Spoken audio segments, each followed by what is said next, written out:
Fenomena Kaisang menjadi ketua PSI itu menarik karena ini menimbulkan semangat anak-anak muda untuk berpartai.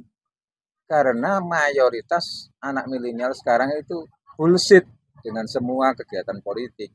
Nah ini memberikan fenomena baru, semangat baru bagi anak-anak muda. Kenapa ada yang nyinyir gitu? Bukan persoalan ini menarik atau tidak menarik, Pak Saleh. Justru saya melihatnya ini menyakitkan bagi partai PDI Perjuangan. Kalau menurut saya bergabungnya Kaisang ke PSI dalam waktu yang sangat singkat kemudian menjadi ketua umum sekaligus. Ini tamparan politik yang sangat menyakitkan. Betapa tidak gitu.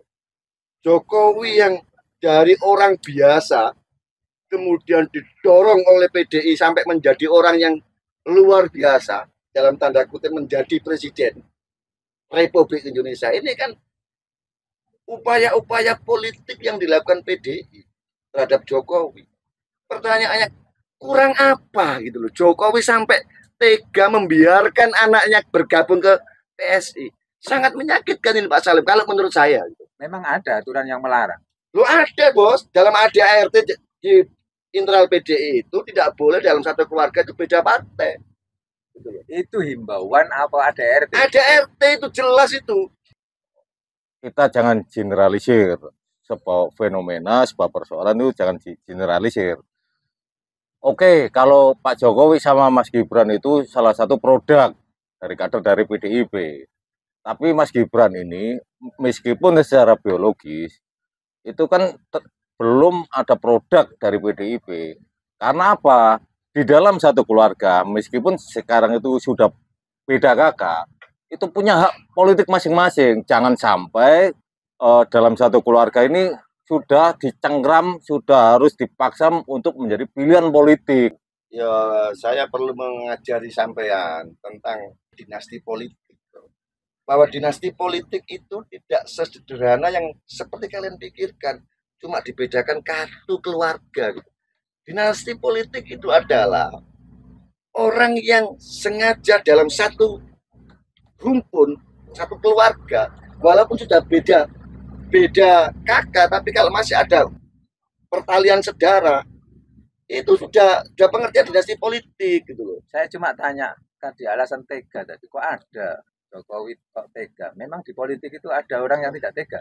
Bukan, ini kan maksudnya saya mencoba merasakan betapa suara hati PDI itu seolah-olah ngomong seperti itu.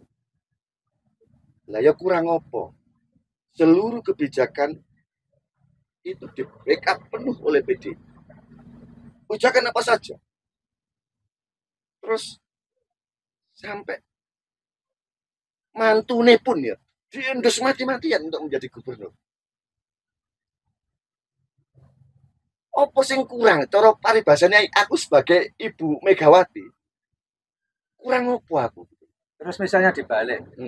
Apakah kontribusi Jokowi terhadap kebesaran PDIP menjadi partai pemenang itu juga nggak lepas dari tangan-tangan sentuhan Jokowi? PDI mengakui itu, PDI mengakui itu. Terus lapo? Wong kita itu saling menguntungkan. Gini Pak Tolib, saya bertanya kasus kemarin yang ada di TV ada Jokowi dua kaki.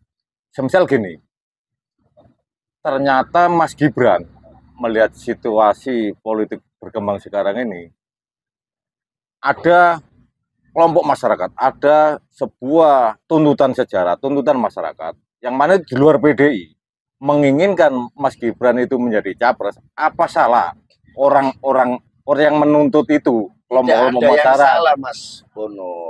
Tidak ada yang salah. Cuman apa artinya Gibran? Jika Gibran ini bukan anaknya Presiden Jokowi. Apa artinya Kaisang?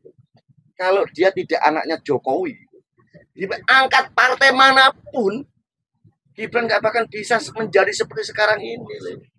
Itu Pak Bono. Tapi kan ya juga kontradiktif juga yang ada di TV-TV, semisal senior-senior dari PDIP itu seolah-olah Gibran ini cukuplah berkarir di daerah, kamu itu masih anak ingusan, kamu ini masih bau kencur. Nah, Di ruang itulah di internal PDIP, kenapa tidak diberi ruang seluas-luasnya pada ini pejabat-pejabat daerahnya PDI. Di samping itu ada tuntutan luar yang mana itu menginginkan tokoh-tokoh pemimpin dari milenial. Maksudnya gini, bukan dalam konteks memberangus karir politiknya Gibran. Apa yang disampaikan Pandana Baban. Maksudnya begini. Mbok yo ojo nggih mongso gitu. Artinya begitu. Kon ojo cepet-cepet mengambil kesempatan yang belum tentu kesempatan hari ini kamu ambil itu menjadikan dirimu akan baik di masa-masa yang akan datang. Maksudnya gini, Gibran itu anaknya Jokowi. Ya. Orang melihat Gibran itu karena Jokowi. Bukan karena kinerja-kinerjanya. Oke lah, taruhlah hari ini dia menjadi wali kota. Apa sih? Kalau seandainya dia wali kota bukan anak dari seorang Jokowi, tentu perhatian publik maupun dunia tidak semegah yang didapatkan Gibran hari ini. Maka wajar kalau Pandana Baban mengatakan, ya ini sangat mengecewakan.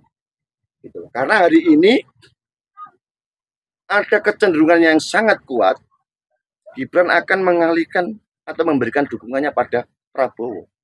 Dan ini masih menunggu detik-detik putusan MK, kan begitu, Pak? Ini kalau putusan MK itu benar bahwa usia 35 tidak dihalangi untuk menjadikan calon wakil presiden, amblas itu.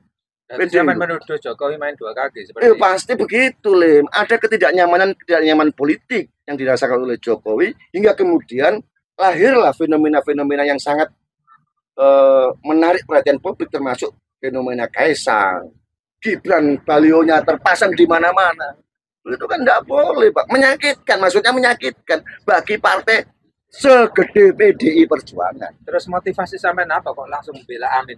Saya membela Amin tentu atas kesadaran, pikiran bahwa Indonesia butuh orang-orang yang cerdas dan solih. Bahwa Indonesia hari ini butuh sentuhan-sentuhan tangan dari orang-orang yang betul-betul tauhid politiknya itu bisa dipertanggungjawabkan. Ini yang menjadikan saya, kenapa saya tidak perlu SK sebagai relawan, tidak perlu SK sebagai ketua pimpinan pemenangan Amin di Lampung, tidak perlu. Walaupun relawan gadungan.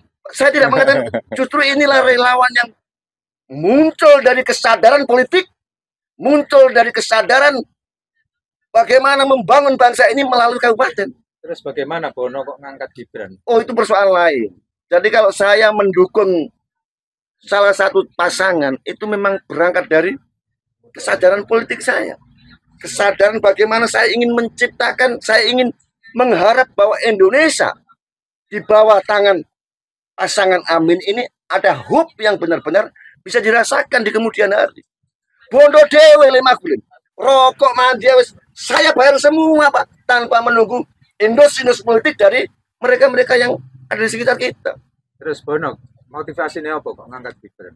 Kita melihat sebuah tuntutan situasi bahwa masyarakat secara umum Indonesia ini merindukan pemimpin muda. Di konteks itulah bahwa orang-orang mendeskripsikan orang-orang pemuda, wah, pemuda ini nggak boleh bermain politik, ya senior-senior dulu lah. Pak Bono, saya sepakat kalau orang-orang muda harus ditampilkan ke depan, saya sepakat.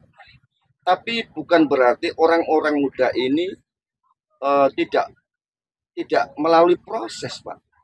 Ada yang namanya proses pengkaderan, ada yang namanya proses pendadaran. Lah yang diambil oleh anak-anak Jokowi tanpa ada proses seperti itu, inilah yang menimbulkan kecurigaan Pak Salim. Gitu loh. Apakah wali kota itu bukan pendadaran? Loh, pendadaran itu kan setelah dia jadi anak bangsa Jokowi, Bos. Apa mau PDI mencalonkan Gibran sebagai wali kota kalau dia bukan anak Jokowi? Memang nggak ada orang Solo yang lebih baik di atasnya Gibran. Banyak, Pak Salim. Persoalannya hari ini yang bisa menjadikan jaminan kemenangan politik itu adalah Jokowi, Bos.